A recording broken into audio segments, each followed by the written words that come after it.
Can you all check to make sure that you can unmute yourselves?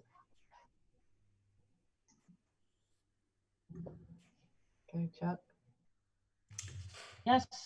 Okay. Testing. Does that work, Crystal? Yep. All right. I can, but Gotcha.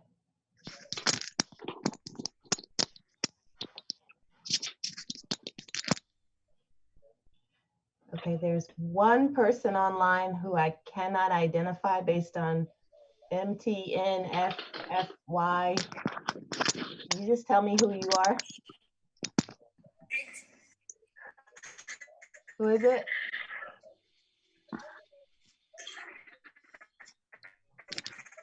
Dr. Edwards, based on the signature there, it's a maintenance phone, so it's one of our phones. I'm not sure if for maintenance is not on. Okay. You know me, we're not Zoom bombing today. All right, here comes Bob and James.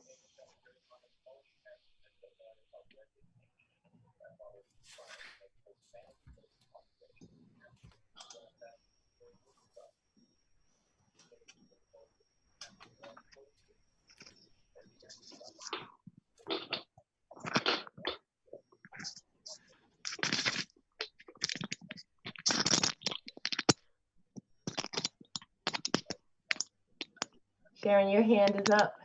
You want me to lower it? No, I just wanted to see if people can hear me. The headset? Yes. Okay, great. Yep.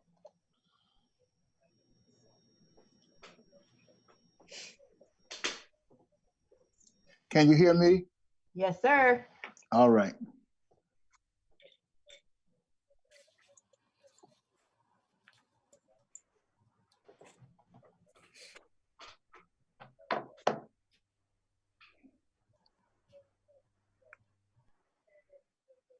Okay. I am just going to mute everybody, and then Susan, it's 5:03, so we could probably get started. So let me mute all, then I will unmute you, Susan.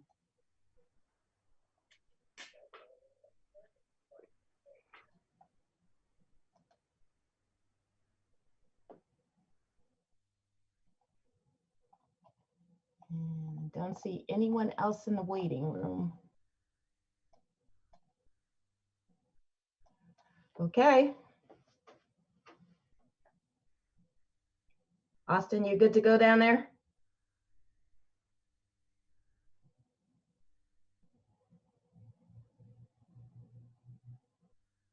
Austin? Oh, hold on, chat. Okay. All right. So whenever you're ready to record.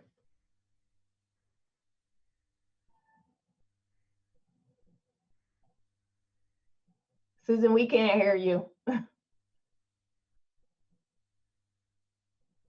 Might have to do that mic thing. Can you hear me now? Yes. Okay, sorry. I had the mic turned off. Good evening, everyone. The April 7th, 2020 electronic Zoom meeting of the Lynchburg City School Board is called to order. Before we begin this meeting, I have some statements that I need to read that must be made public before we can hold the electronic meeting. That City Council adopted on March 24th, 2020, a continuity of government ordinance that allows City Council and the city authorities, boards, commissions to hold electronic meetings in appropriate situations, so long as alternative arrangements are made for public access to such meetings.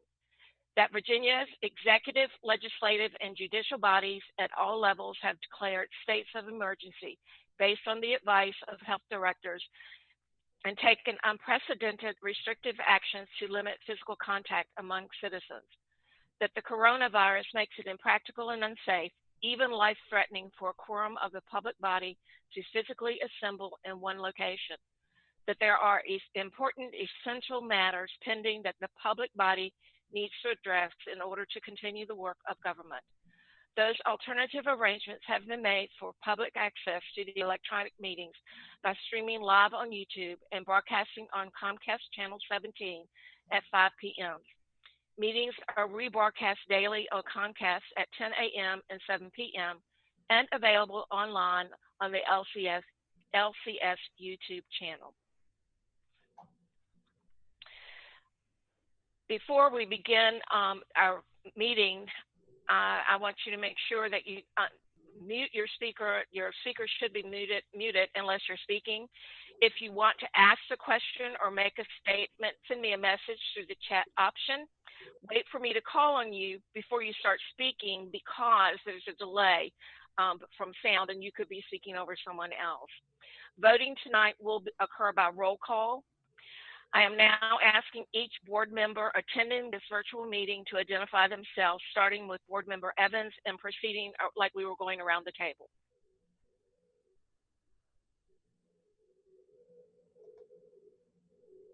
Ms. Evans? Belle Evans, I'm here. Thank you. Dr. Brennan? Bob Brennan is present. Thank you.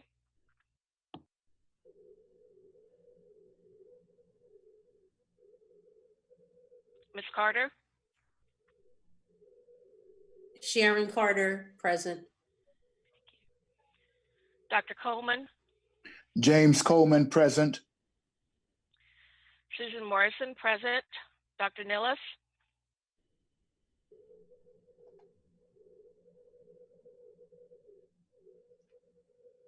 We can't hear you, Mike.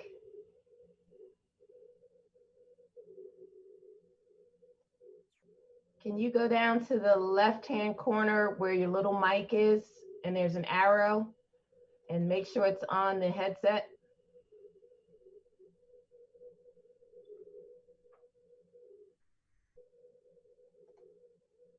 I'll come back to Dr. Nillis.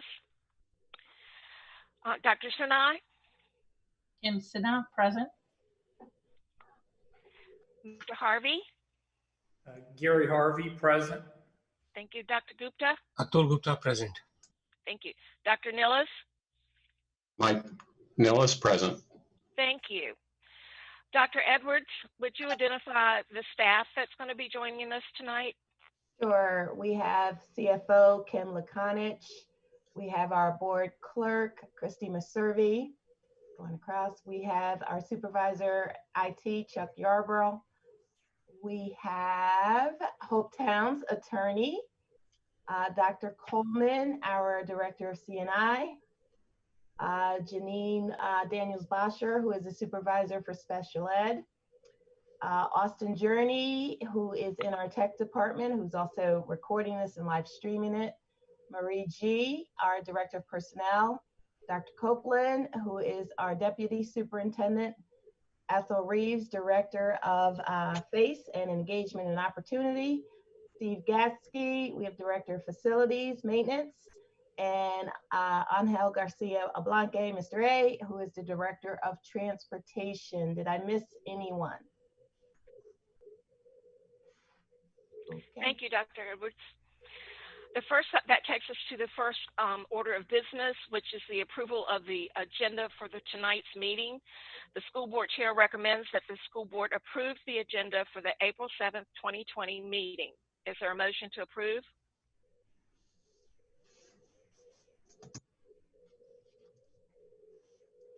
I move that we approve the agenda. Second. Ms. Carter made the motion and Dr. Coleman second. Is there any discussion? Dr. Gupta, what is your vote? Yes. Mr. Harvey? Yes. Dr. Sinai? Yes. Dr. Nillis? Yes. Mrs. Morrison? Yes. Dr. Coleman? Yes. Ms. Carter? Yes. Dr. Brennan? Yes. Ms. Evans? Yes. All right, thank you all very much. There is no special presentation tonight. That moves us to the public comment part of our program.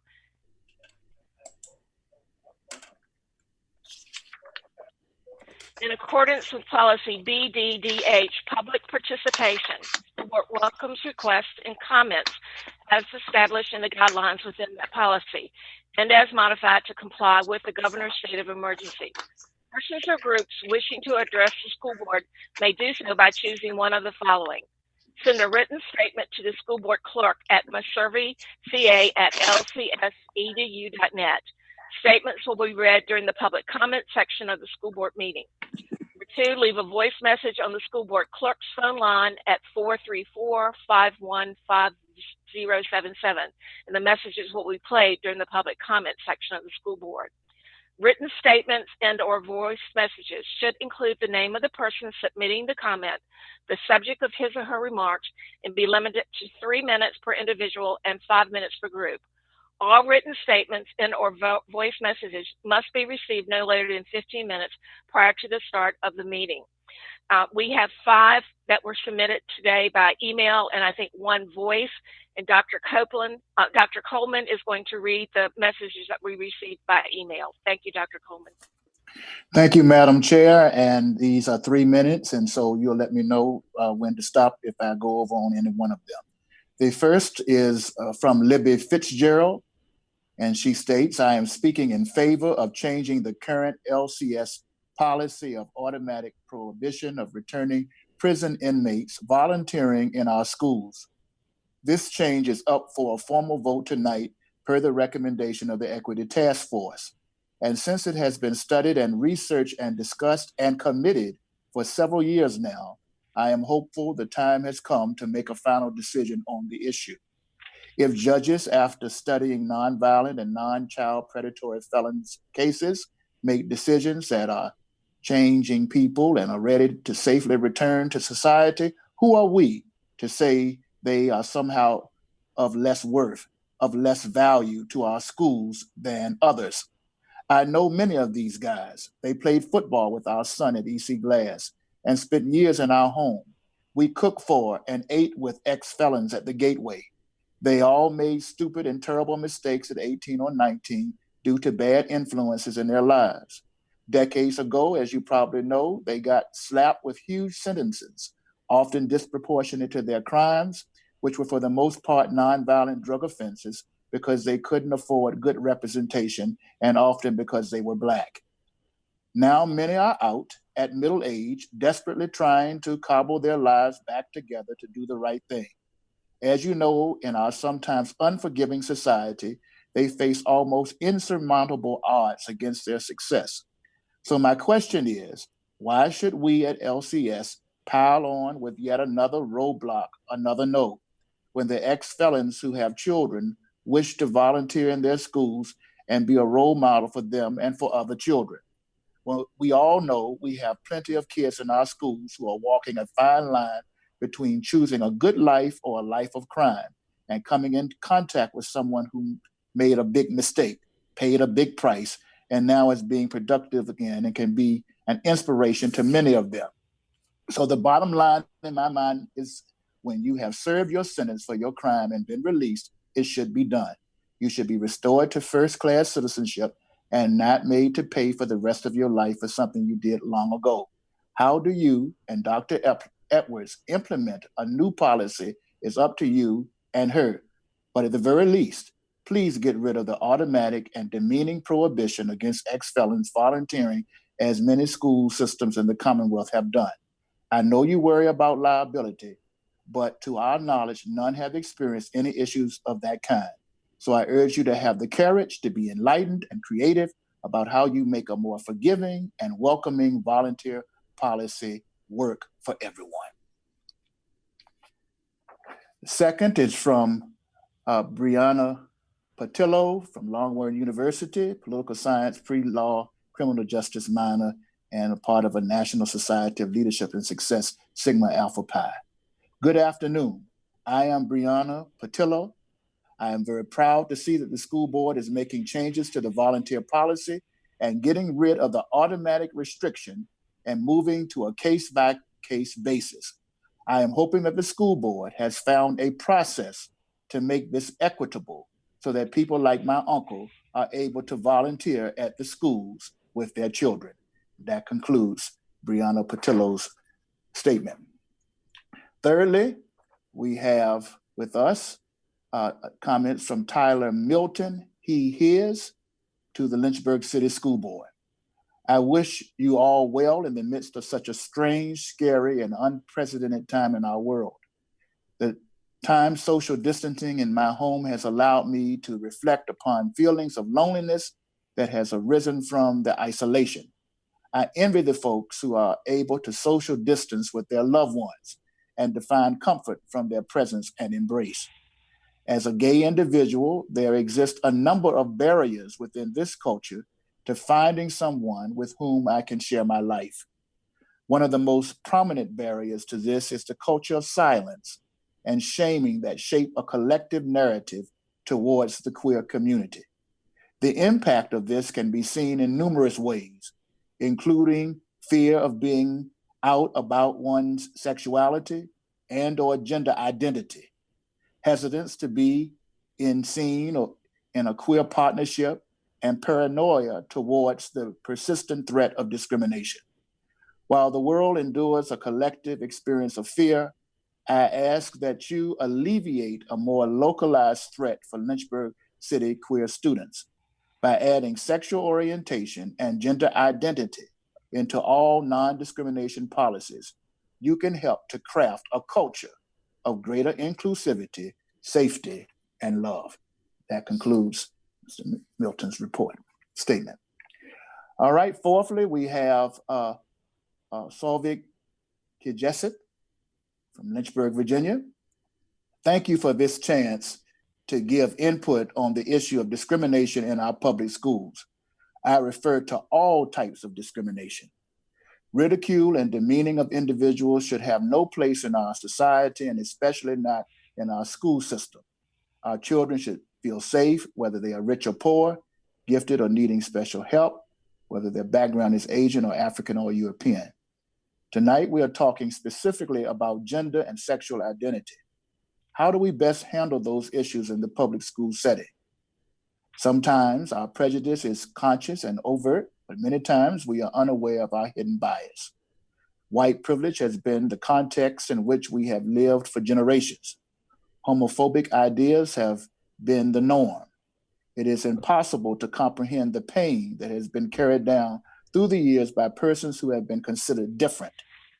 And for a child or a teenager to feel disgrace for who they are is intolerable. I am grateful that Superintendent Edwards has already begun holding training sessions. The title of these sessions is brilliant, Speaking About the Unspeakable. It is hard for all of us to talk about these things, but to build a better community, we must address them. Finally, I would urge you to move forward quickly, boldly. Our GLBT kids have waited too long to be affirmed. And lastly, Madam Chair, Dr. Phil Stump, Professor Emeritus of History, University of Lynchburg. I'm writing to urge you to approve the proposal to add sexual orientation and gender identity to the LCS non-discrimination policy for students at your April meeting. I applaud the board's resolve to add these categories to the non-discrimination policy and their recognition that we are not just talking about categories, we are talking about real individual flesh and blood students. There seems to have been a reluctance to translate that resolve into action. I am thankful to board members who have openly expressed their concerns about possible legal ramifications of the policy change and the need to carefully construct regulations to implement the policy, in this way minimizing the legal risks. They have injected a needed note of realism into a discussion that to some may seem too idealistic. There is a deeper realism I would urge you to consider, a realism that is not unrelated to the current epidemic. Dr. William Barber says, epidemics emerge along the fisheries of our society, reflecting not only the biology of the infectious agent, but patterns of marginalization, exclusion, and discrimination. We are seeing that our society is only as healthy as our sickest person. Our country is only secure as the least secure homeless family, low-wage worker, indebted student, or uninsured person. To paraphrase Dr. Barber, our schools are only as secure as our most harassed and bullied transgender students are secure. My LGBTQ and transgender friends at my church and elsewhere have told me how important it is for the school board to add sexual orientation and gender identity to the categories covered in the LCS non-discrimination policy for students. These students are harassed continually and their lives are made very unsafe. Action is required now that is cognizant of the deeper realism. We must not allow reasonable concerns about the security of our school system to impede our action on behalf of the security of our students. We do not need to have perfect regulations to enforce the policy prior to enacting it. Regulations can be carefully crafted and the policy changes made. In reality, regulations are constantly evolving after policy changes are adopted. Allow me to conclude by saying, after much mention about the bill itself, please act now in your April meeting to do the right thing for all students, because they are only as secure as our most vulnerable students are secure.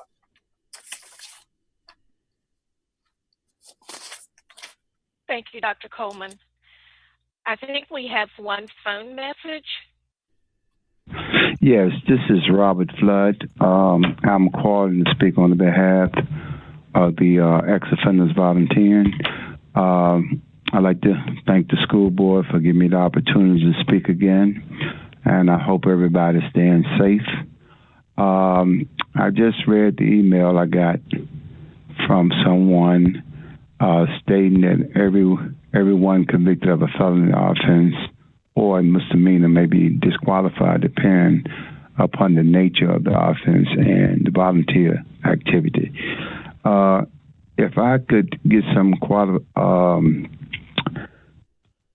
understanding exactly what y'all mean by that. I understood that what the superintendent laid out, and I agree with what she laid out at the last school board meeting, because I think this has been going long enough that we need to sit down and make a decision and go forward. I know the situation is going on now with the virus, and everybody needs to be on board to help them kids in the way they can. And this is definitely an opportunity for ex-offenders with nonviolent crimes to volunteer to show that they would like to be a part of something positive. Although I don't think nobody really got a call back, because I had some people to call just to see if they needed some help, and I called myself, and I never got a call back, but I understand, you know. So hopefully y'all can come to a decision and decide on what would be good for the students and the school. And I'm hoping that at least the nonviolent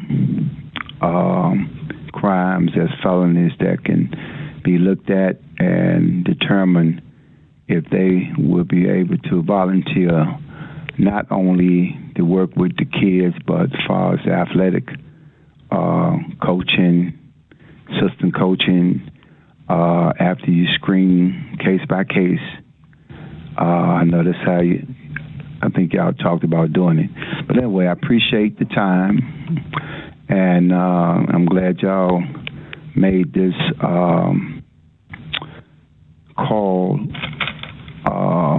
open to the public to call in and to give at least have some kind of communication with the people that's fighting to get this Jim Crow law change, to let people volunteer to help.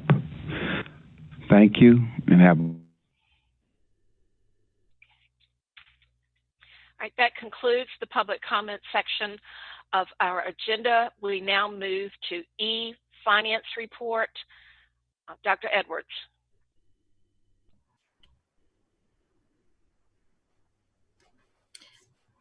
Good evening. Tonight I'm going to present the February finance report. And the first section on your agenda item, on the agenda report, you'll see that the operating budget has increased by the $24,020.32.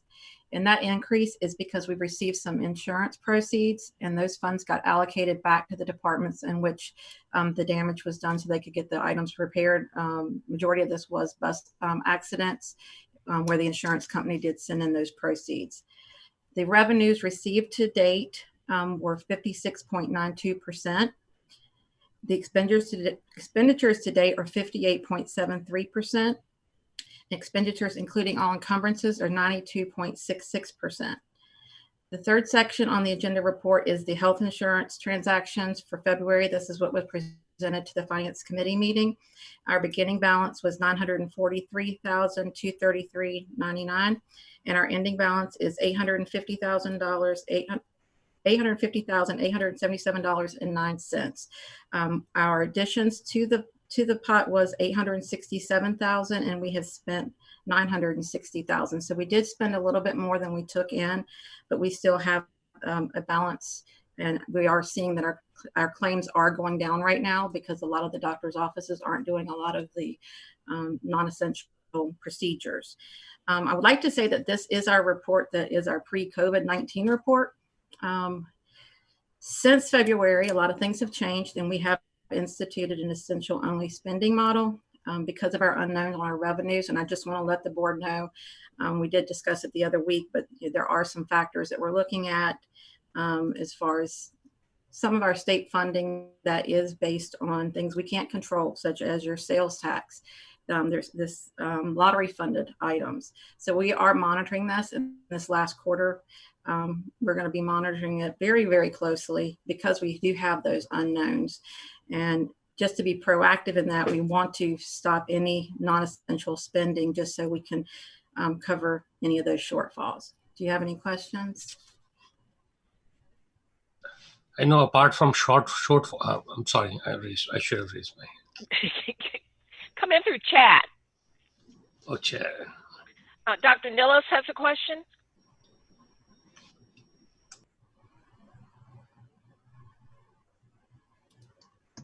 Can you hear me? Okay. So yeah, I guess the question that I had to do with the state funds, lottery and sales tax. And is there any open source, that the state provides that tracks those revenues semi-real time that we can kind of anticipate what our impact might be? And if there is an impact, when is that going to show up for our budget?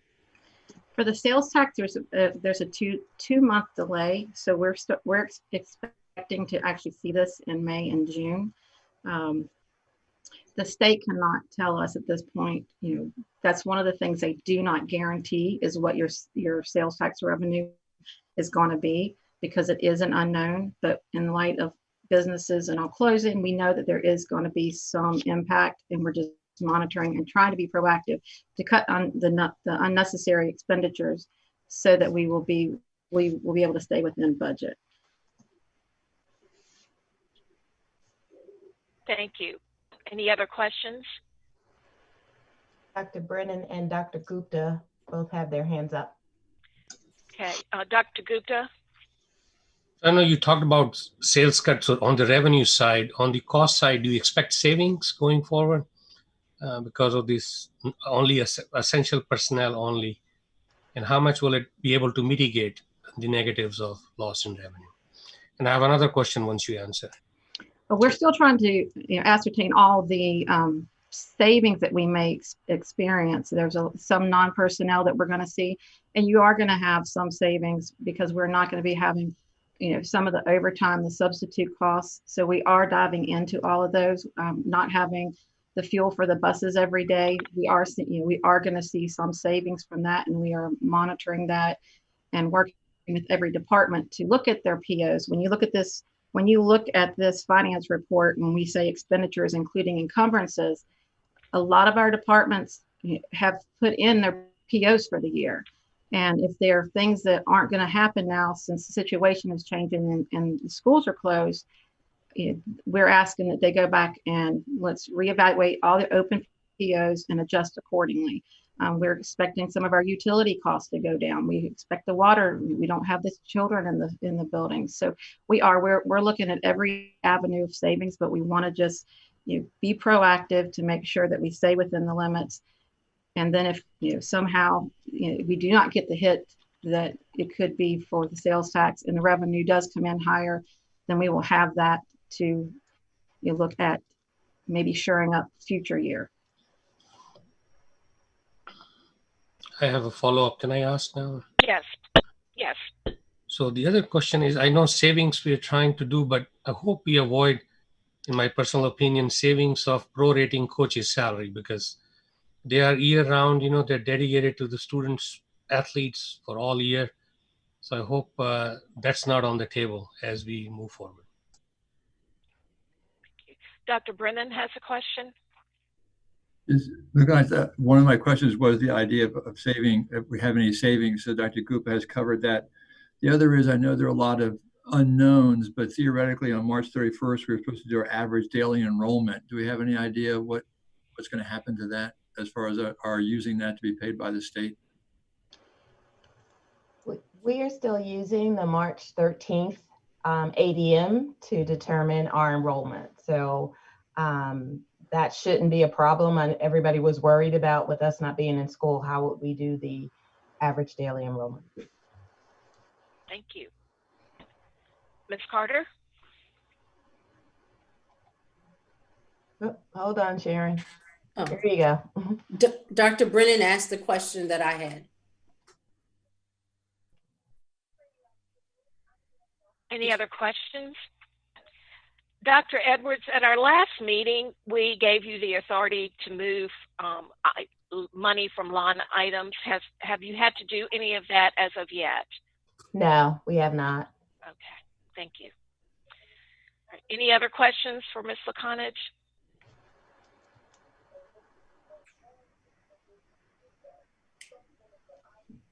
Okay, thank you for that report. Oh, hey, Ms. Evans has one. Ms. Evans?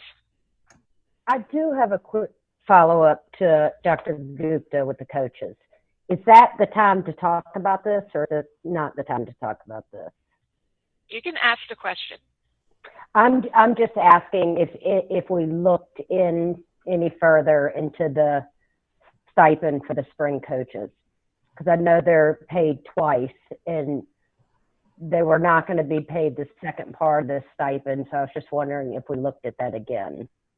Sure. What we decided with that one, and as Ms. Lakonich said, the biggest revenue that's unknown for us is the sales tax right now.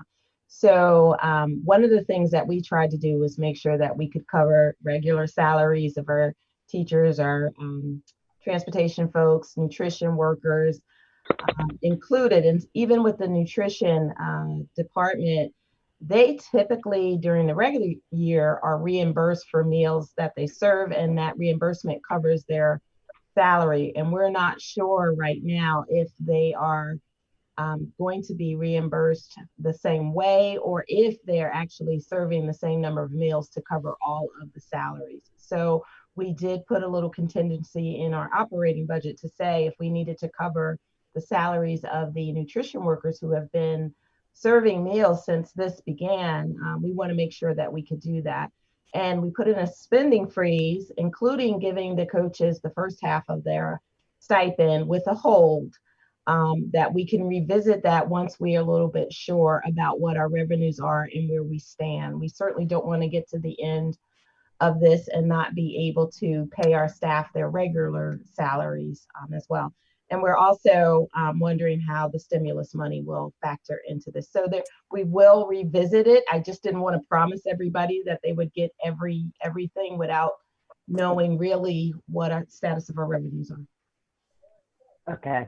I just want to put out there the acknowledgement that they do work year round. Their sport may be in the spring, but I have children that play sports and they start in September. They may not be paid until the spring, but they're working the whole year through basically without getting paid for that part of it 4 days a week. So I just wanted to acknowledge that. Thank you, Belle. Any other questions or comments? That concludes the finance report, and we now move to the consent agenda, which consists of, let me get to that. School board meeting minutes, March 3rd, regular board meetings, student discipline committee meetings, February 20th, March 5th, March 10th, and March 12th, the personnel report, and the Lynchburg City policies, instructions and program policies and regulations, school board instruction and program policies and regulations. And that list is on the agenda. Is there a motion to approve the consent agenda? I move that we approve the consent agenda. Thank you, Ms. Carter. Is there a second?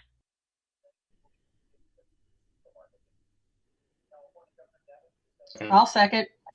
Thank you, Dr. Sinhai.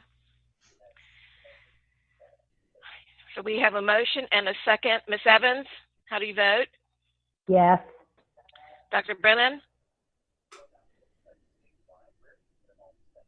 Dr. Brennan? I'm sorry, yes.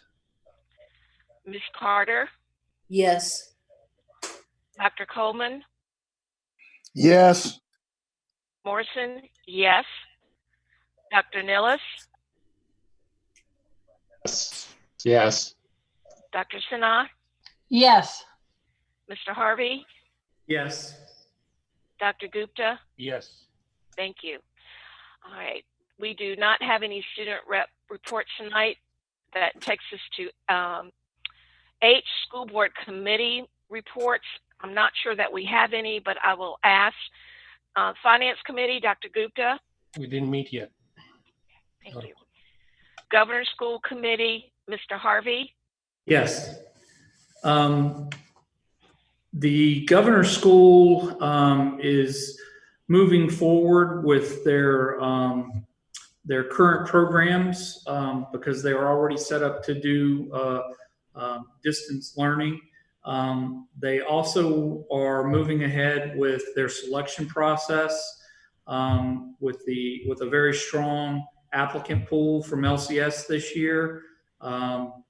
They understand that budgets could be in question next year with the ever-changing federal, state, and local levels, but they're grateful for the votes that have been taken by the Lynchburg School Board in support of serving more LCS students at the governor's school in the future. Thank you. Laurel Regional School Committee, Ms. Carter. An emergency meeting to discuss the issues relating to the COVID-19 meeting was held to make sure that we were able to compensate the teachers who would still have to continue on with instructions, and that meeting was held. Thank you. STEM Academy, Dr. Brennan.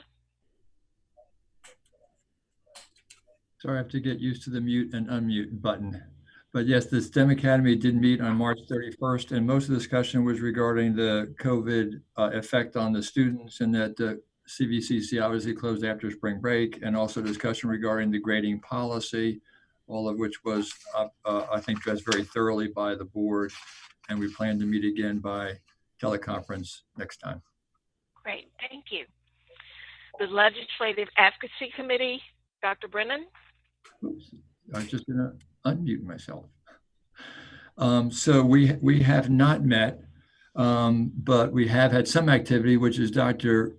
James Coleman was nice enough last week to reach out to our state and local representatives under the virtual VSBA week for school boards and send a note to all of them to thank them for their services and what they're doing for us and letting them know what the school board is doing. So I greatly appreciate Coleman reaching out and taking care of that. And then at some point, either now or maybe during comments, I received an email from Christy, a very appropriate one, saying whether we should continue to meet at later time. I think there's also a question about finance also. So at some point, Ms. Morrison, I'll leave it up to you when we should discuss that. Okay, we'll do that after we finish, we get into board work. Thank you. Moves us to section I, advisory committees to the school board. The CTE Advisory Committee meeting scheduled for April 24th has been canceled due to the COVID-19 pandemic. The Equity Task Force meetings scheduled for March 25th and May 14th have been canceled due to the COVID-19 pandemic. The School Health Advisory Board meetings scheduled for March 25th and May 14th have been canceled due to the COVID-19 pandemic. The Special Education Advisory Committee meetings scheduled for March 24th and April 21st have been canceled due to the COVID-19 pandemic. Moves us to Section J. There will be not be a comprehensive strategic plan discussion tonight. That now moves us to unfinished business. The first is the K-12 English textbooks adoption, and I'm going to ask Dr. Edwards to explain where we are with this. Yes, so at our last meeting, Dr. Coleman and members of the CNI supervisors presented the reading textbook or English textbook adoption. It's on for the second reading. However, I have temporarily put that on hold for approval and spending of those funds, given that we are in the middle of this pandemic. I recognize that those are textbook funds. They are restricted funds, but we are also in unknown territory. So we don't know what the future may hold and whether or not we may need those funds. There may be flexibility for those funds. So we still will do, moving forward with the textbook, but right now I just didn't think it was prudent to approve and spend upwards of $1 million for what it might cost us for all of those textbooks at this point in time. Thank you. Any questions for Dr. Edwards on this? Okay, thank you, Dr. Edwards. That now moves us to K2, Lynchburg City School Board Instruction and Program Policy Review.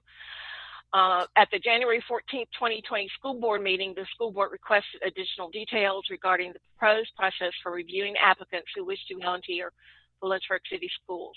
The information presented tonight is in conjunction with the board's guidance provided at the December 17th, 2019 work session to modify the volunteer policy regulation based on the recommendations presented by the Equity Task Force during the August 19th, 2000 work session. The option 2 was the one selected, modify the existing language and regulation IICBR, IICCR, which reads, anyone convicted of a felony offense or a misdemeanor may be disqualified depending upon the nature of the offense and or volunteer activity. And before I take questions, Dr. Edwards, I just want to thank you and the team for all of the hard work and the detail and really working through this process. I know it's been time consuming and I appreciate your efforts and that of your team. Any questions for this? This is up for vote tonight. Dr. Brennan has his hand up. Dr. Brennan.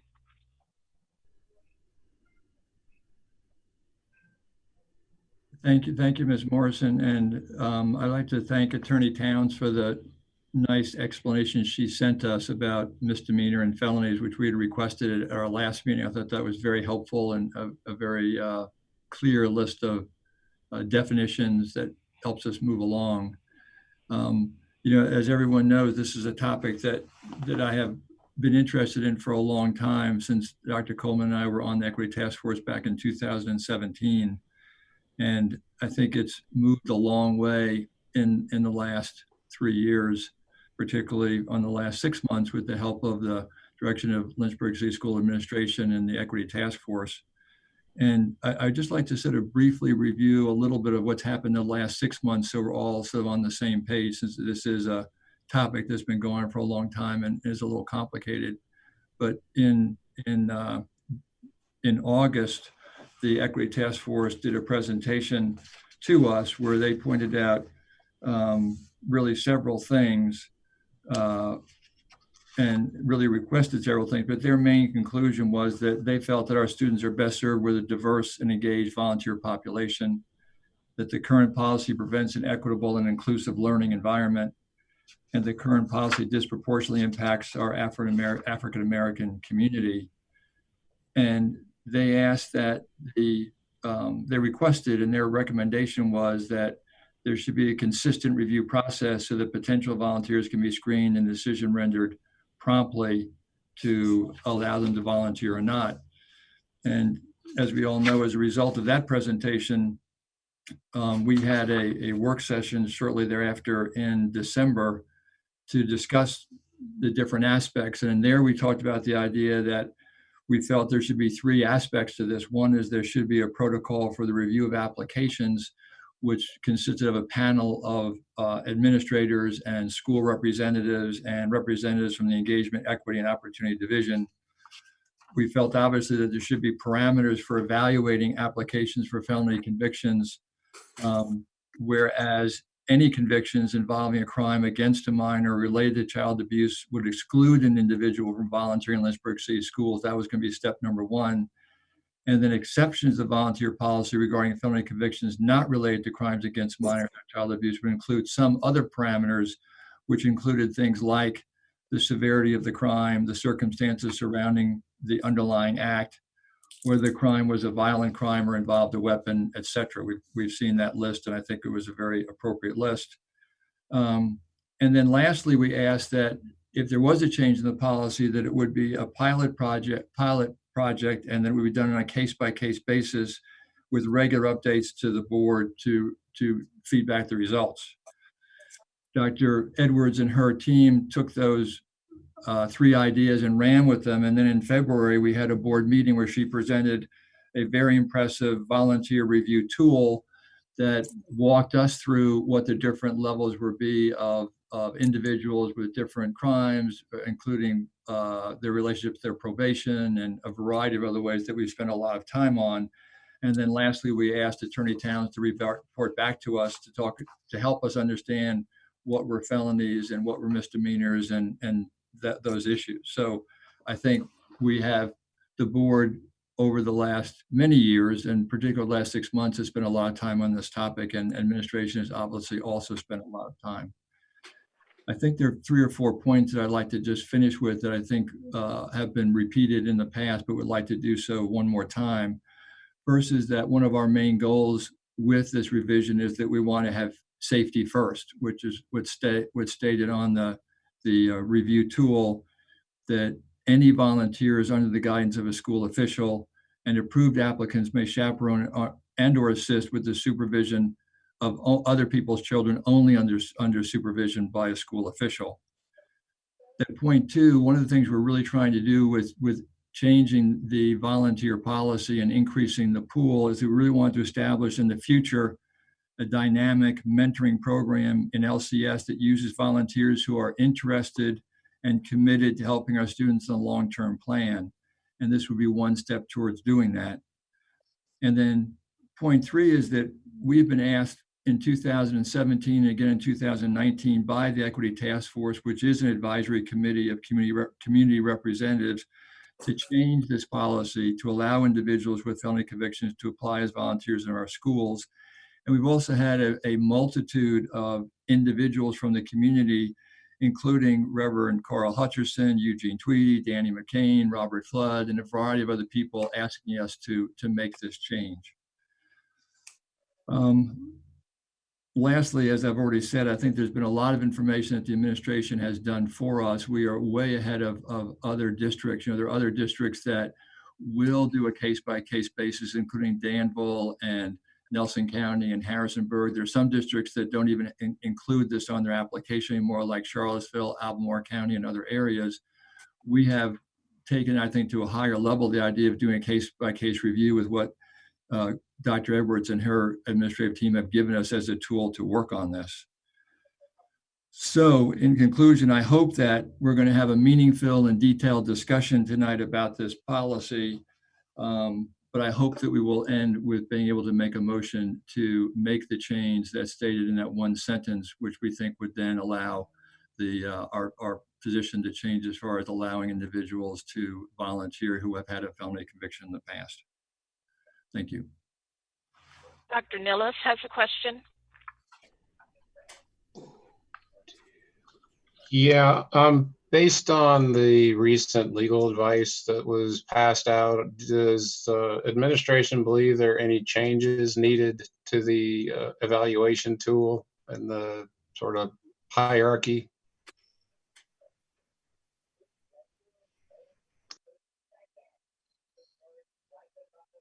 Dr. Edwards? Mute myself. Sorry. Try that again. We have not made any changes in the hierarchy of the tool. We are going to get together to look at that list that Ms. Town said. I had an opportunity to see it, but my team has not reconvened to do that. But remember, even with our tool, one of the things that we wanted to put in place was to kind of use it, reflect, modify as needed so that we wouldn't be stuck with something that didn't work for us. So, and you don't expect to have to come back to the board for every little change for that. That's something that's going to be under administration's purview.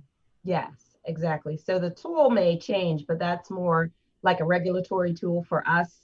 I will keep the board informed, however, in terms of any changes that we made. And remember, one of the things that I said I would share is just some broad statistical overview of how it's going, where we see some of the positives, some things that we might have had to put in place, including some of the training things.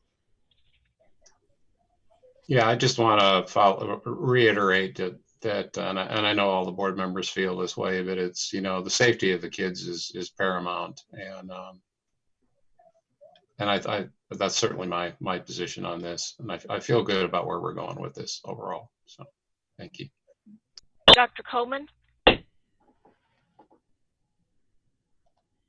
Dr. Coleman has a question or would like to make a comment.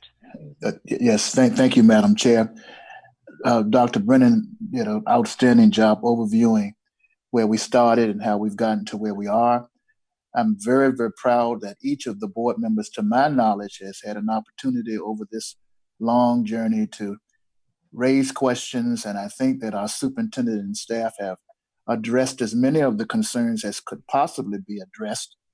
And of course, looking at the other policies in the Commonwealth where regulations are allowing what we are asking to be done, our revision would be in harmony with what is written in the regulation revision to allow this to happen.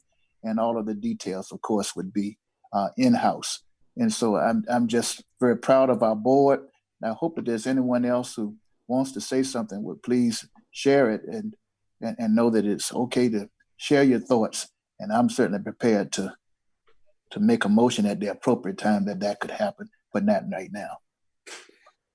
Yeah, Mr. Harvey would like to make a comment.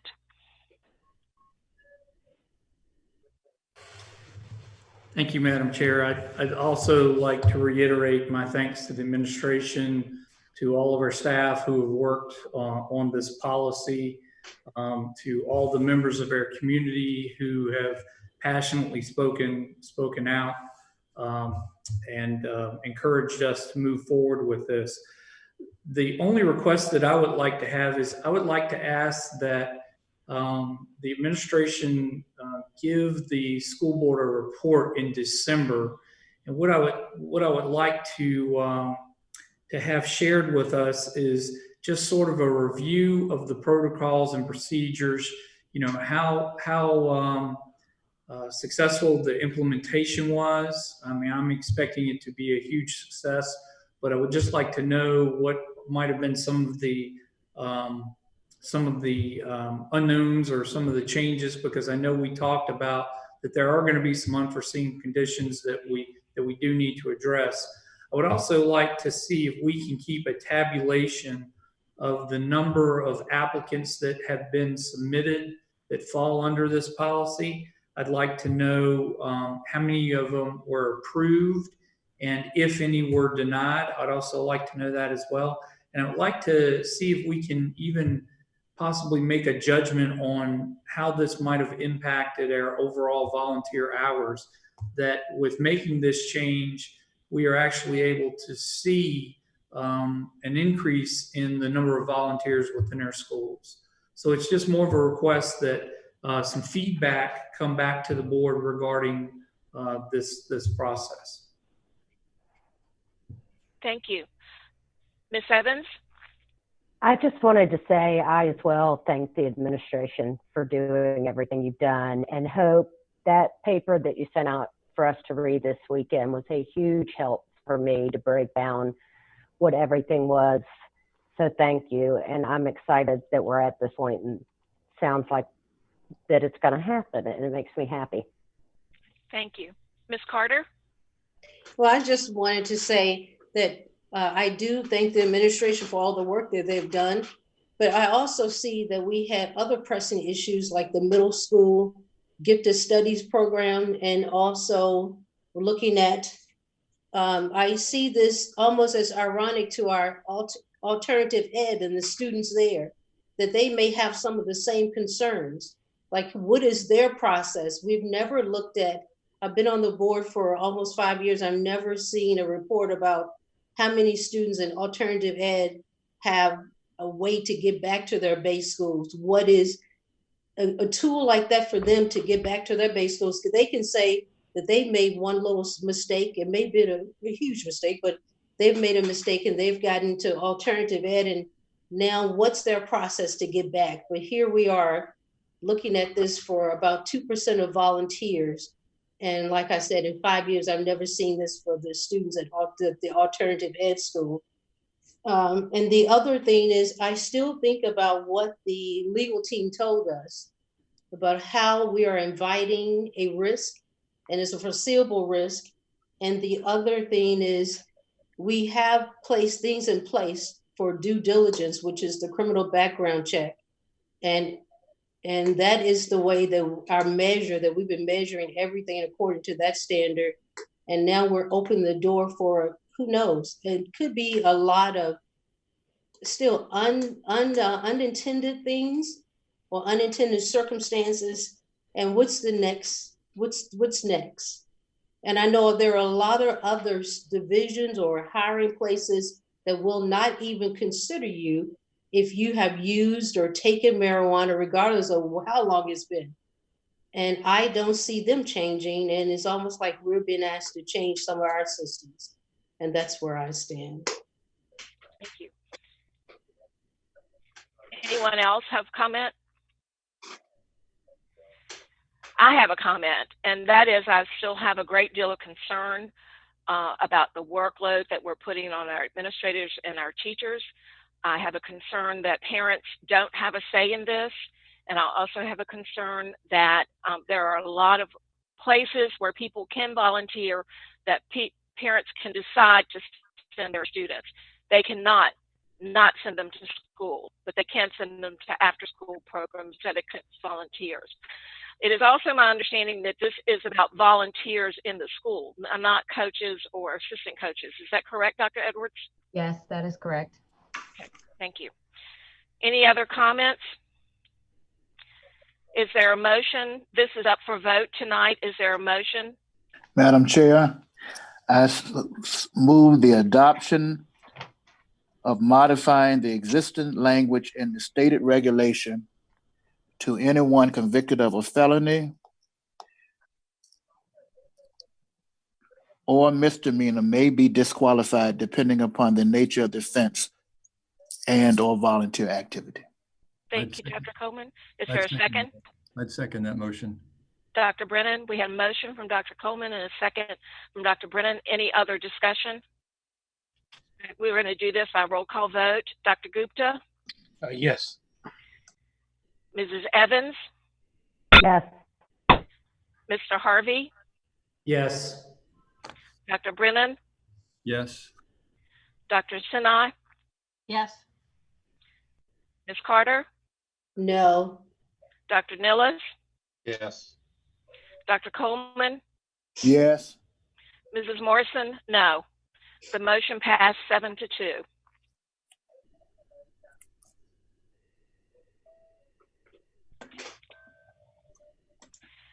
All right. That now takes us to K3, the non-discrimination policy and the language that we use there.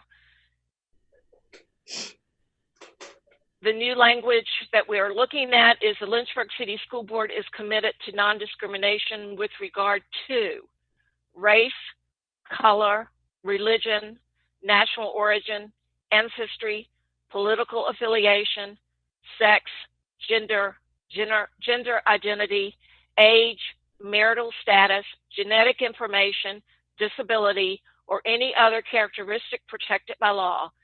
This commitment prevails in all of its policies and practices concerning staff, students, educational programs and services, and individuals and entities with whom the board does business. Does anyone have a question or a statement?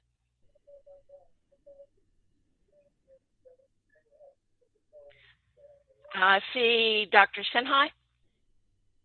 Yes.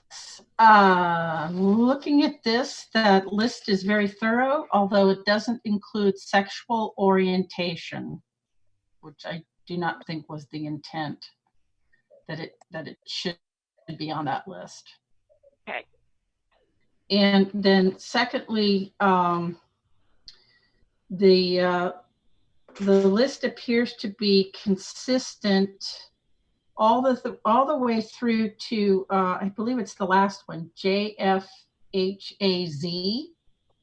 where in the second paragraph, political affiliation has a strike through. And then I believe on that same page in the bottom 1/3, that list is not the same as the list everywhere else. I think you just need to copy and paste the list of groups or whatever. We want consistent language. That's yeah. So you could tell. I mean, it's blue everywhere else, and I think it was just a global copy and paste, which is fine. But I think one was missed there at the bottom of. If I can find the page, it's JFHAZ, which is, I think, one of the last policies. Yeah, so that page. So if you, that first bullet under the school division. Okay. I think you need to replace that list with the list that we've changed.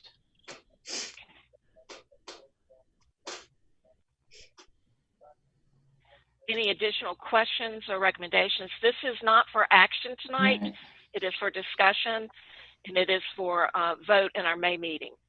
But I'm glad we're doing this. I mean, I have I guess a comment about a few of these policies, especially the regulation. You know, Dr. Senna pointed out, you know, the one problem with having this long list of protected classes in multiple places in the same policy. It'd be cleaner if we could, for example, if in JFHAZ have the list at the beginning, mm-hmm. and then in the remaining paragraphs somehow refer to such harassment which refers to the list will not be tolerated, and instead of trying to repeat that list all the time. That's true in JFHAZ as well as a couple of the policies or regulations before that. And then the other comment I have is about political affiliation. That was struck through for the student regulation. I don't know if that seems relevant to people or not. So that's just I mean, that's why there was a question mark there, was to say what's the input of the board on this? Do we really need to have political affiliation there for students or not? So, thanks. Are there any other comments? I have a comment. Ms. Evans?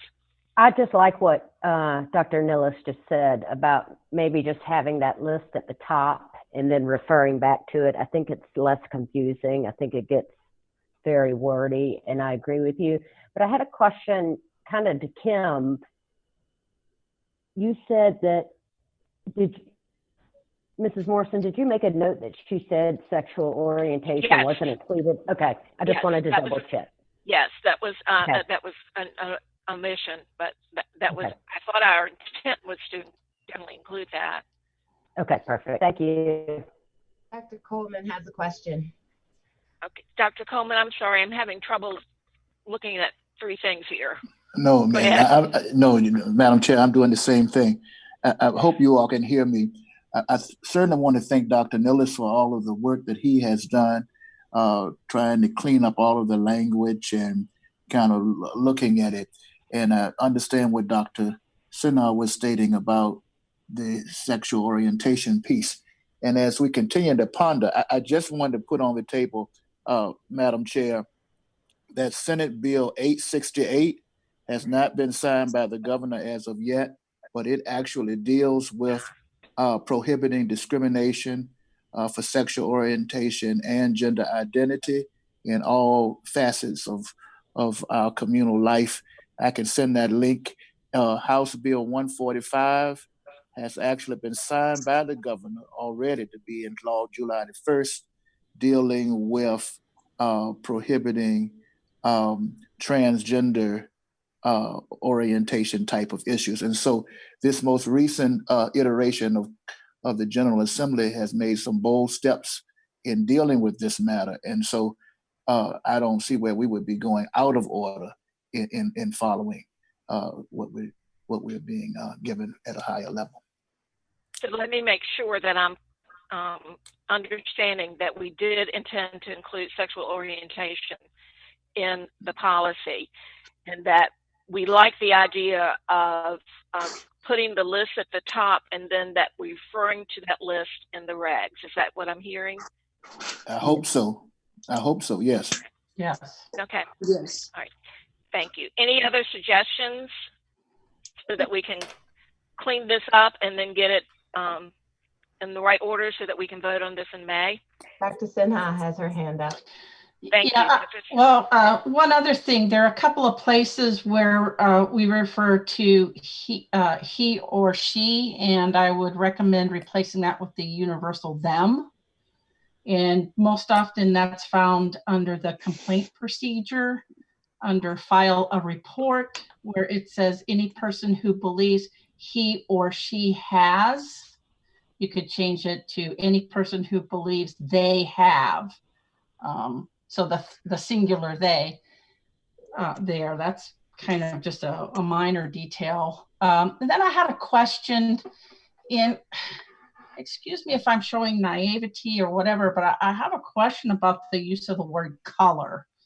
Now, does that go back to the day when we referred to people? So, and I'm often confused about this because calling somebody colored is inappropriate, but we talk about people of color. So I just want to make sure that we're doing the people of color versus colored people. Am I being a little bit too nitpicky? The word just kind of hung out there for me, so I just thought I'd bring it up. That's all.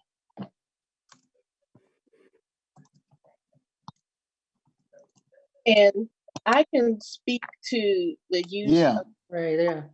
It's not uncommon. It goes to the racial discrimination, that someone can be discriminated based on the color of their skin. So it isn't attached to any antiquated terms for race. It just goes to that someone based on the color of their skin may be discriminated against because it's attached to a certain racial group. Thank you, Hope.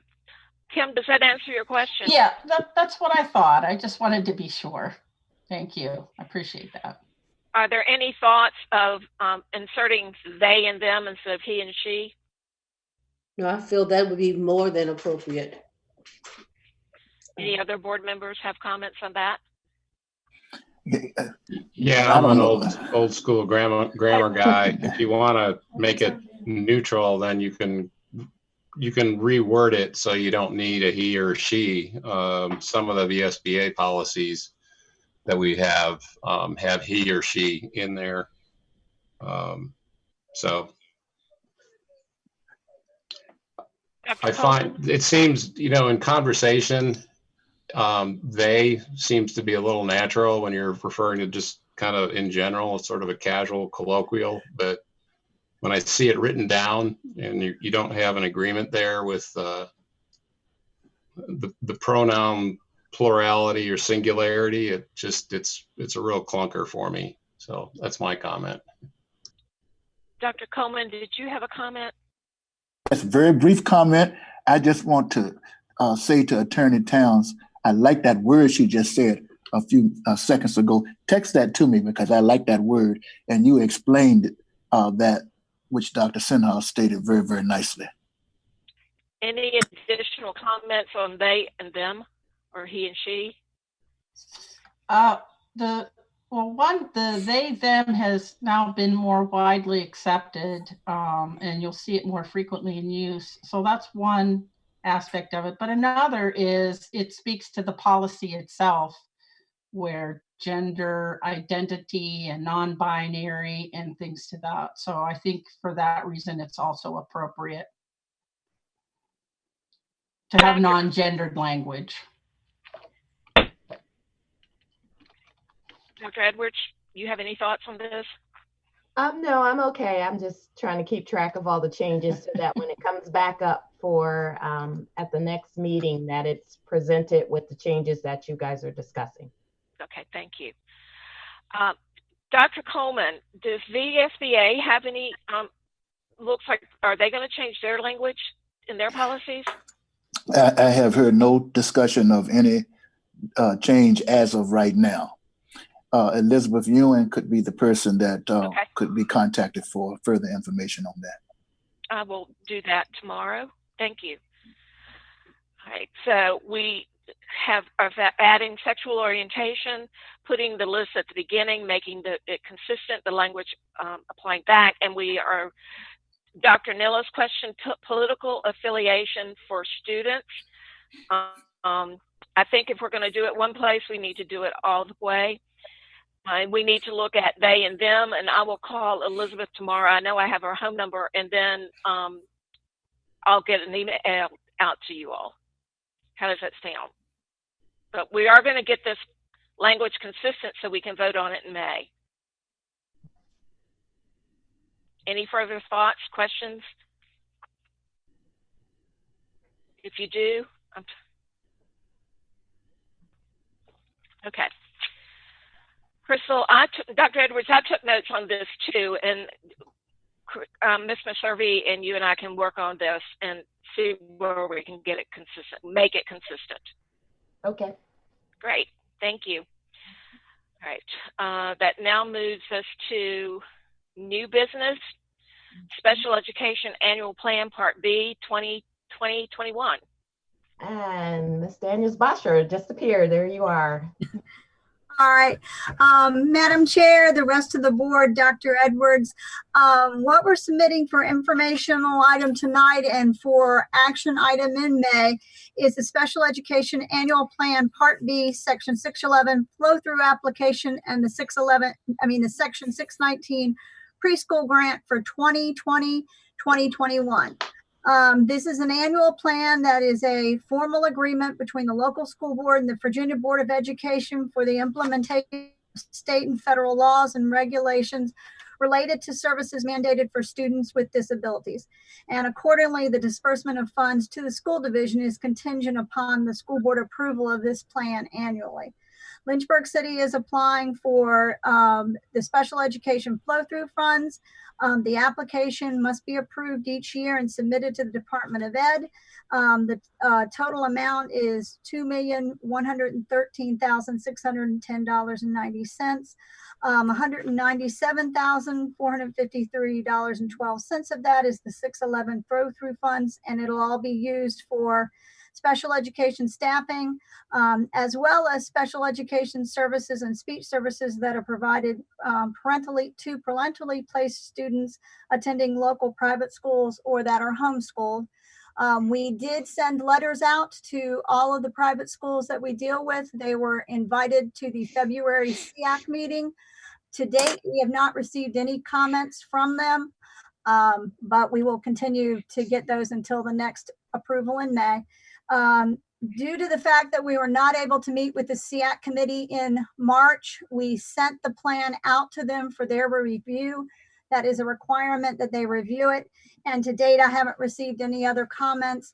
The plan has also been on public comment since March 30th in a modified manner. We had to, they get to call into us, and we will take it out to them out front of the building should anybody ask. And to date, nobody has. And we're also just, as part of this, also applying for the $63,050 for the 619 preschool funds. And this is for Hutcherson Early Learning Center, as they provide special ed and related services to preschool children ages 2 to 5. And this will be for private preschool placements that we have, staff development, and instructional materials. Thank you very much. Any questions or comments?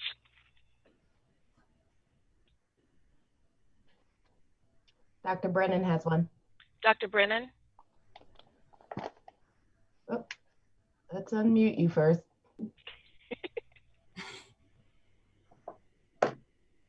Okay, can't hear you. Oh, there we go. I'm sorry, is this for information? Is this for action tonight? This is for information tonight, and it will come back for action at the May meeting. Okay. I'd like to make a move that this be added to the consent agenda for the next meeting, that we approve this with the consent agenda. It sounds like a very straightforward proposal, and I think we could do it easily. Okay. All right, we have a motion to move this to consent agenda. Is there a second? Second. Thank you, Ms. Carter. Is there any further discussion? All right, we will do roll call vote. Ms. Evans? Yes. Dr. Brennan? Yes. Ms. Carter? Yes. Dr. Coleman? Yes. Ms. Morrison? Yes. Dr. Nillis? Yes. Dr. Sinha? Yes. Mr. Harvey? Yes. Dr. Gupta? Yes. Thank you. We'll move that to consent agenda for the next meeting. That now takes us to the adoption of the COVID-19 resolution. This encompasses many things, and you're going to have to bear with me because I have to read all of the whereas out loud. Whereas on March the 11th, 2020, the World Health Organization declared the novel coronavirus COVID-19 outbreak a pandemic. And whereas on March 12th, 2020, Governor Ralph S. Northam issued Executive Order 51, declaring a state of emergency. That executive order stated that the anticipated effects of COVID-19 constitute a disaster and directed local governments, which include school boards, to render appropriate assistance to prepare for the event, to alleviate any conditions resulting from the situation, and to implement recovery and mitigation operations and activities so as to return impacted areas to pre-event conditions as much as possible. And whereas Executive Order 51 authorized executive agencies, including the Virginia Department of Education, to waive any state regulations as appropriate. And whereas on March 13th, 2020, the President of the United States declared a national emergency in response to the spread of COVID-19. And whereas on March 13th, 2020, Governor Ralph S. Northam ordered all K-12 schools to close for a minimum of 2 weeks. And whereas on March 13th, 2020, Virginia's Superintendent of Public Instruction encouraged local school divisions to consider options and ideas to engage students in reading, thinking, and learning while schools are closed. And whereas on March 18th, 2020, H.R. 6201 was passed by the United States Congress and signed into law by the President. H.R. 6201, now PL 116-27, contains the Emergency Paid Sick Leave Act and the Emergency Family and Medical Leave Expansion Act, both of which will be in effect until December 31st, 2020. And whereas on March 23rd, 2020, Governor Northam issued Executive Order 53, which closed all public schools throughout the Commonwealth for the remainder of the 2019-2020 school year. And whereas on March 30th, 2020, the United States Department of Education gave permission to Virginia to cancel federally mandated standards of learning tests during the 2019-2020 school year. And whereas on March 27, 2020, Virginia's Superintendent of Public Instruction stated in Superintendent's Memo 082-20A, Attachment A, which was later converted into a website and is being updated frequently, that he will provide as much flexibility as is prudent and allowable by the Code of Virginia for students currently enrolled and graduating with the 2019-2020 cohort. And whereas Public Law 116-127 also contains the COVID-19 Child Nutrition Response Act, which gives the Secretary of Agriculture the authority to grant waivers related to the Richard B. Russell National School Lunch Act, 42 U.S.C. Section 1760L, which authority expires on September the 30th, 2020.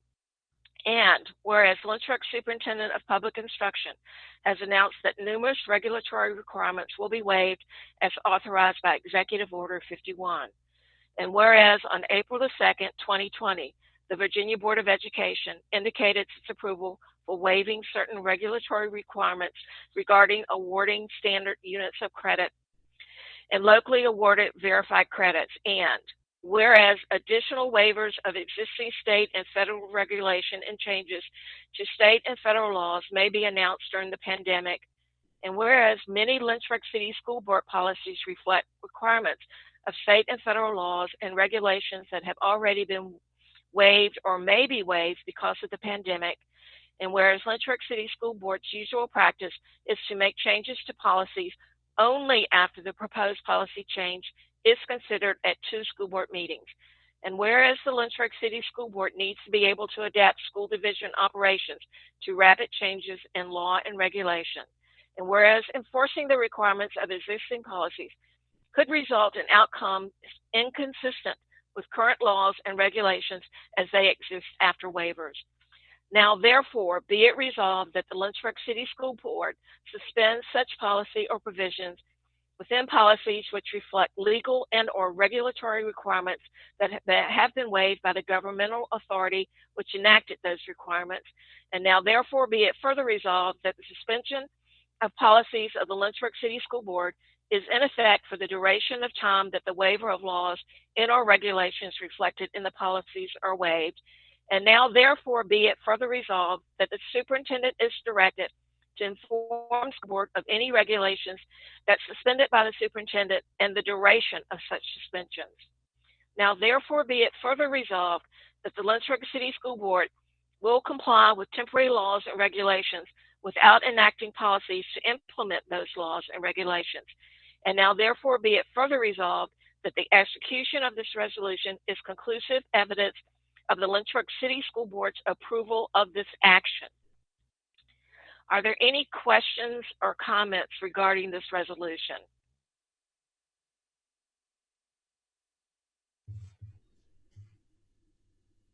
Sorry, Dr. Brennan has a question. Dr. Brennan? Susan, you did a great job reading that. Thank you. I'd like to make a motion that we approve the resolution. We have a motion to approve. Is there a second? Second. Dr. Coleman, we have a motion by Dr. Brennan and a second by Dr. Coleman. Do we have any more questions or comments? I have a comment that this is a model resolution put out by the VSBA for all the divisions within the state. And I expect a majority of them are going to be adopting something similar to this. Just wanted to make sure the public was aware of that. Thanks. Thank you. Ms. Carter, did you have a comment? No, I was trying to second it, but I forgot I had to mute. I was muted. We'll get better with time, right? Ms. Evans? Welcome to the club, Sharon. I know. Are any other comments or questions before we vote? And we'll do roll call vote. On the motion to adopt the resolution for suspension of school board policies due to the COVID-19. Ms. Evans? Yes. Dr. Brennan? Yes. Carter? Yes. Dr. Coleman? Yes. Mrs. Morrison? Yes. Dr. Nilles? Yes. Dr. Sinai? Yes. Mr. Harvey? Yes. Dr. Gupta? Yes. Thank you. The motion is passed. The motion for the resolution. That now takes us to superintendent comments. Dr. Edwards? Yes, both the parent and personnel advisory committee meetings that were scheduled for April 3rd are canceled in light of the COVID pandemic. With regard to my comments, just a couple quick things. First, just a huge thank you to my staff, my transportation, nutrition, my administrators, secretaries, all the people who are manning those 4 command centers and have been ever since school was closed, have done a fantastic job, along with my directors and my teachers and assistants and everyone who's worked on the learning activities that we put forward, my tech department who works behind the scenes, the guidance department, who you can imagine have taken a lot of questions about seniors and graduation, volunteers, and just everyone has been so positive and so helpful during this time. And I couldn't ask for a better staff. Some of the things that have happened have been truly amazing. And, you never know how well people band together and work together sometimes until there's a crisis. And I will say during this crisis, I have seen the absolute best of folks here at Lynchburg City Schools. So I'm so proud of my staff. To my families and my students, I just want to say, take a moment and just breathe. We have been thrown into this whirlwind rather quickly, all unexpectedly. And I know a lot of families are now out there, in addition to finding yourself being your child's first facilitator of education right now, which for many of you is a new experience, but even trying to do that and manage that with your own employment and your own concerns, medical, things that are happening in your homes. I just want you to know, as your superintendent, that we are very sensitive and we are very mindful of what is occurring in our families, in our homes. And we want you to know that take care of your home first. We will get through this. We will make sure that no child is left behind, every child by name, by need, to graduation and beyond. But more importantly, we want to make sure that our families are well taken care of and that you have the resources that you need to not only survive during this time, but to thrive. So just know that we're here for you and we're going to work with you in any way possible. We have been able to do some things, and I'm going to try to share my screen just briefly if we can here. I got to get it up. Hold on a second. Just want to share this little quick blurb from our website. In addition to where you can find information about meal delivery, partnerships with the Parks and Recs department, who's stepped up and helped us with some of those meal delivery, Food for Thought and Parkview, and everybody who's provided, additional food bags for our children.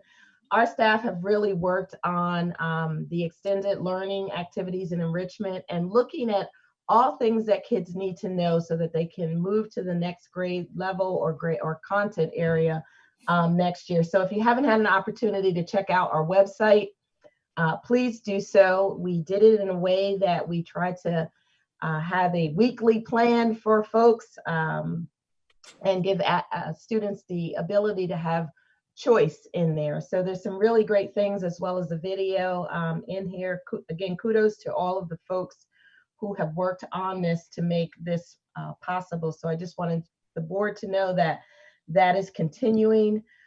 We are also, thanks to some efforts of some community groups and Dr. Copeland, partnering with the Boys and Girls Club and the YMCA to provide emergency childcare for workers who are healthcare workers and those who have to respond during this pandemic. We are also on board and just waiting for providing some childcare for 4, 5, and 6-year-olds as needed. So there are a lot of people out there on the front lines who are doing a whole bunch to keep our community safe, and we are doing our part to make sure that they can continue to do that. So we're grateful for our partnership and the leadership in that area. There's a lot of discussion about now that we have our learning activities up, what does that look like for the 4th marking period or the remote learning at home, grading, graduation, credits, credentials, and all of that. And we've worked on a few things which are being shared with our teachers tonight and should be posted on our website tomorrow for families and parents to take a look at.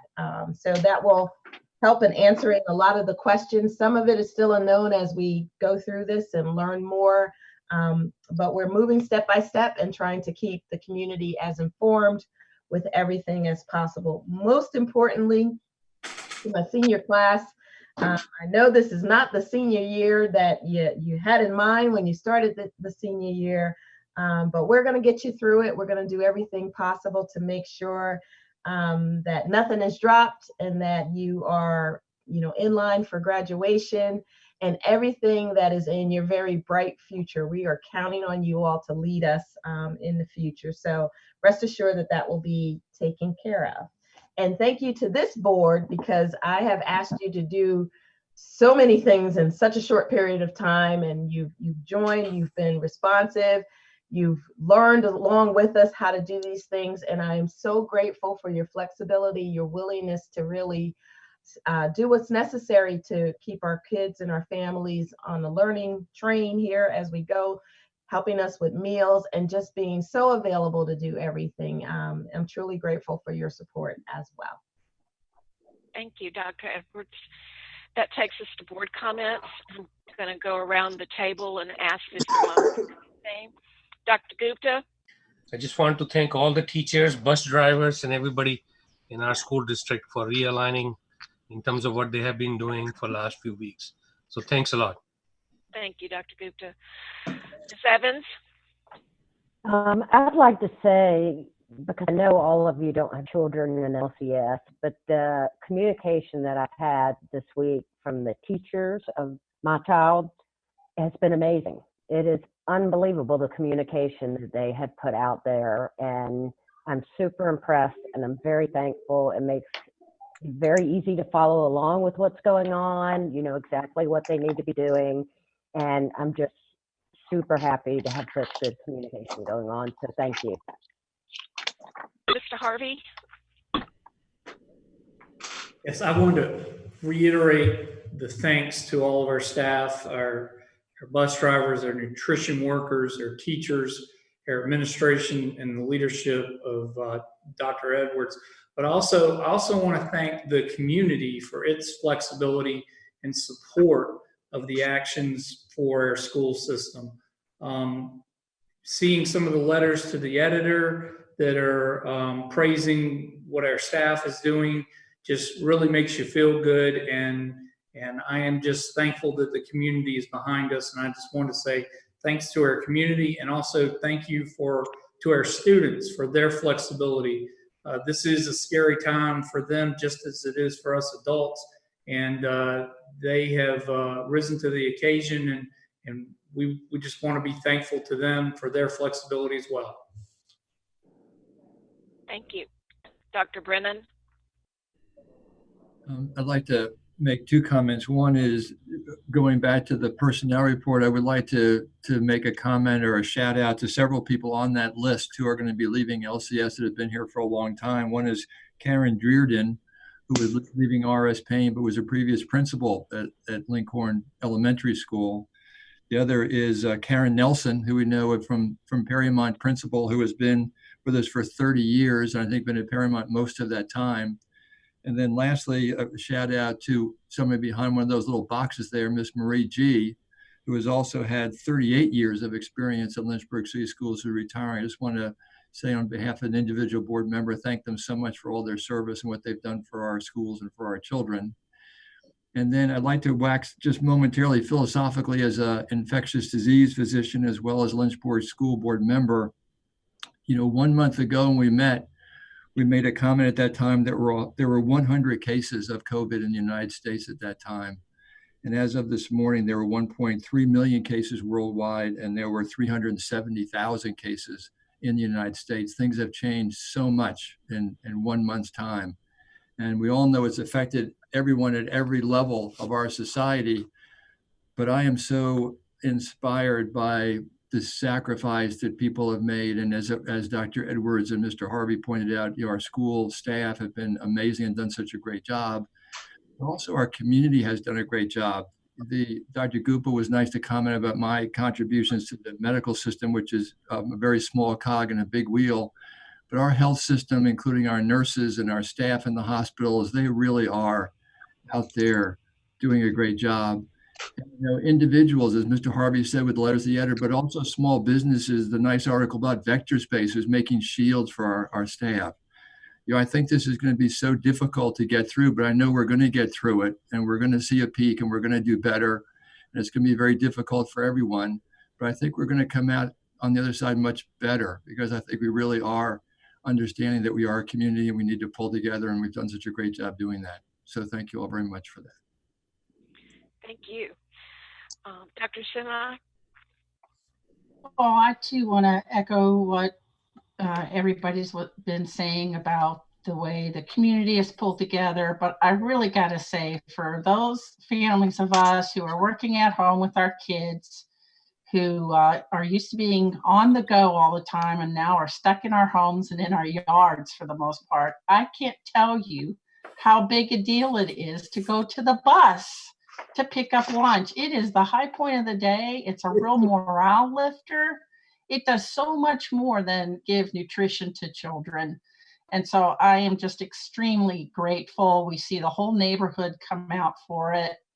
And it's just a wonderful, wonderful and very important thing that the schools are doing for this community. And so I appreciate the bus drivers, the nutrition workers, the volunteers, everybody who has mobilized to do that for our families and children. I don't have enough superlatives to describe how wonderful and valuable it's been. Thank you so much. Carter? I just wanted to give a shout out to our superintendent. During this time, anytime there's a crisis, you see how a true leader rises to the occasions and looks for alternative and seeks input from different people and for different parts of their staff and the composite of their teams to see how they can meet the challenge, and just to think outside the box and be creative and be willing to try different things. And that's just remarkable, and we're proud of that. Also, I know the issues of equity, now when everyone's online, so if you don't have the fastest internet connection, then you're bumped. And to go through an entire application or process and then to reach an error or to get frozen, those are the things I know some of the children are facing now. And also, or if each child doesn't have a computer, or just when they're ready to do and if the parent has a telephone, a child can't be on it all day because they need to get and do things that they want to do. And even making calls now can be frustrating. So just for us to take care of our mentally and spiritually, just take time and just relax, and things do work out, and that you have the support of LCS. And that's a good thing. Even if you just take a break and go to one of the bus stops or pick up a bag of lunch. I know that was just a highlight of my experience with being on the bus, being older and getting up and down. I suffered the next day, but just being on the bus, and that was just so wonderful to see the little kids and the parents come out and just be, just to say hi. The other thing is also, as Dr. Brennan said, I noticed the number of experienced administrators and teachers that are leaving, that are retiring. And that's always a challenge to find new or recruit different people. But one thing is that I hope people see that we're trying our best to make sure we're maintaining our staff. that we're just not laying off people, because you have to, when this is over with, we're going to need staff. And people remember how you treat them in times like this. So it's great. I know there are some mental health places that have laid off. And you think that, you know, being in that field, that you'll be really cognizant of this. But I'm so proud of LCS trying to maintain as many staff as possible, because you have to fill these positions when things calm down. But just to be encouraged for everyone. Thank you. Dr. Nilles? Yeah, I want to recognize the efforts of the part of Dr. Edwards and her team, the staff, bus drivers, teachers, food workers. I think it speaks well of everyone, how they have stepped up to meet the needs. And the needs and the situation changes every day. Teachers are having to adapt, and I'm sure the students are having to adapt too. You know, it's a really, I think it speaks well of Lynchburg, the city and the community. And I want to say, give my thanks to all the staff, administration, teachers, people working in the buildings, keep those going too, and the bus drivers. Thank you. It's really gratifying to see everybody stepping up in a real time of crisis. Thank you. Dr. Coleman? Thank you, Madam Chair. This emergency that we are dealing with now is something that federal, state, and local leaders have never had to contend with at this level. And true leadership, as has been stated by several of us already, is how you operate in times like this, when it's rigor, but you still are mindful of relationships. And so I'm just wanting to join in with everyone to give a shout out to each and every one of us to do all we can to reach out and to let somebody know, no matter how big or small, what you're doing for kids is truly making a difference at a very watershed moment in the history of our nation and our local community. And to that end, Dr. Edwards and every last member of the staff in all of the capacities in which people serve, thank you for what you're doing. And we're going to keep reaching out to tell you thank you, because you are our true heroes. Thank you, Dr. Coleman. My other board members have stated so well how proud we are to be part of the Lynchburg City Schools and a part of the Lynchburg community. And and Mrs. Evans said it in a meeting that she has never been more proud to be a part of the Lynchburg City School Board. And I would like to say that too, because this board has been flexible. They've attended meetings. They've worked around their schedules so that we can keep business going. So I am grateful to you. I am grateful to every single employee in Lynchburg City Schools. And I want to end with a funny story. Dr. Edwards received a call or an email from a 14-year-old student today who thanked her so much for what the LCS teachers were doing, and that he was enjoying it so much that he recommended that we continue school this way forever. Not going to happen, but we're doing a good job.